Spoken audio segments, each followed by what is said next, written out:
According to ACLU.org from October 17th, 2014, Misty Brockman had scoliosis since she was a teenager, and it had been debilitating and causing her a great deal of pain. She started taking Oxycontin to help with the pain, and she became addicted. She came to Seattle to find large quantities of the drug. Unable to find it and feeling increasing desperation, Misty tried a drug that was widely available, which was heroin. For the next 7 years, she struggled with addiction and lived between a tent and a jail cell, racking up charges for possession and prostitution. Misty's story is one that is way too common in today's society. The system should decriminalize nonviolent drug offenses and should be focused on the underlying causes of drug use and should strive to help those with drug addiction instead of simply punishing them. According to prisonpolicy.org from March 14, 2022, 1 in 5 out of all people incarcerated are locked up for drug offenses. This adds up to almost 400,000 people being locked up for nonviolent drug possession charges.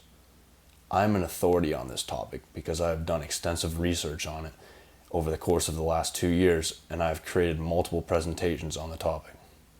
A couple of years ago, I watched an HBO show called The Wire from 2002 about the drug trade in Baltimore, which showed how the system destined children from poor minority neighborhoods for failure, and it showed how corrupt the government and police systems really are. This show really opened my eyes to how ineffective the current system of drug prevention is, and how we need to focus on the underlying causes of drug use instead of simply punishing these people.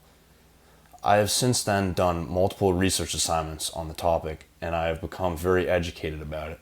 So today, I will talk about the problems, causes, and solutions for this long-lasting and far-reaching issue.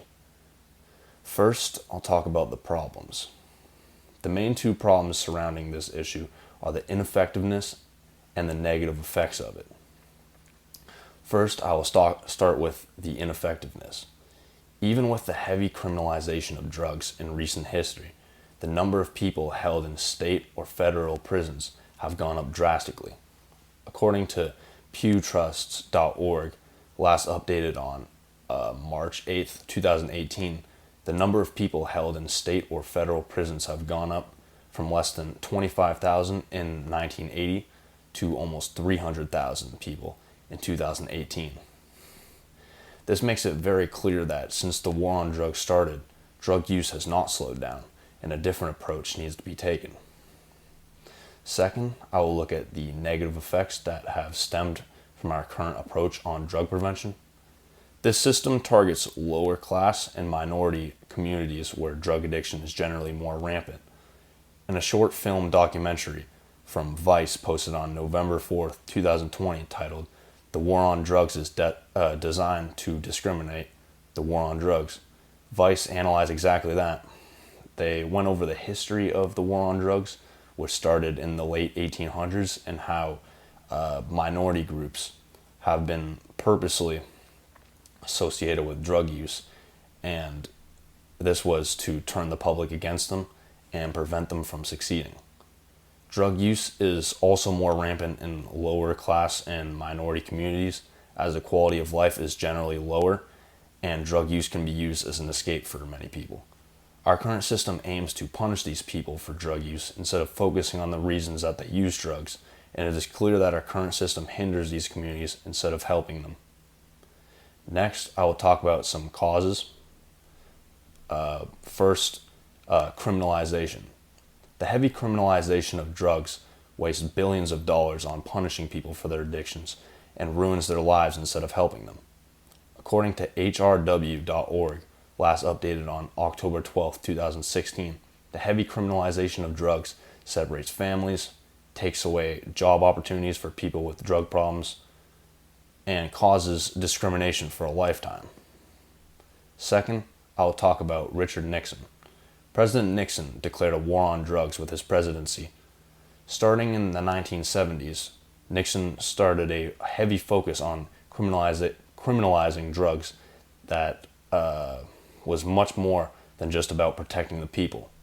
According to drugpolicy.org, accessed on October 9th, 2022, a top Nixon aide named John Enrichman admitted that Nixon's 1968 campaign, he had two enemies, the anti-war left and black people.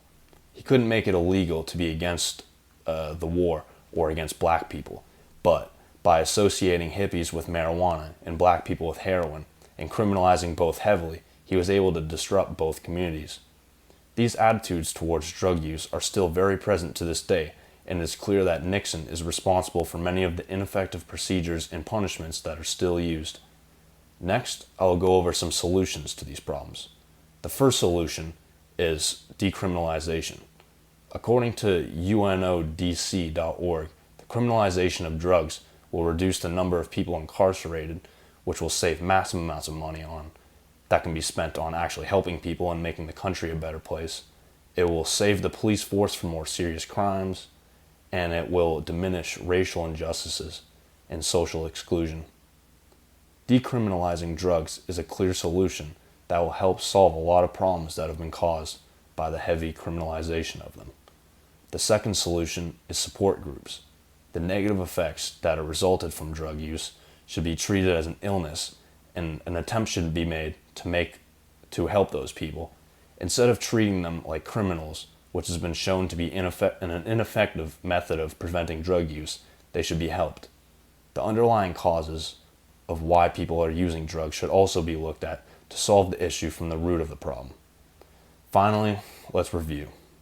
The heavy criminalization of drugs is ineffective for reducing drug use, and the negative effects it has on low-income and minority groups shows that a different approach for drug prevention should be taken. Instead, drugs should be decriminalized. Support groups should be used to help people with drug addictions instead of punishing them. Misty Barackman's story is one that is way too common in our society. If this new approach is taken to drug prevention, people can be helped instead of punished. This system should decriminalize nonviolent drug offenses and should be focused on the underlying causes of drug use. Instead of tearing people down, it should strive to help them with drug addiction, and not only to prevent drug use, but to change people's lives for the better.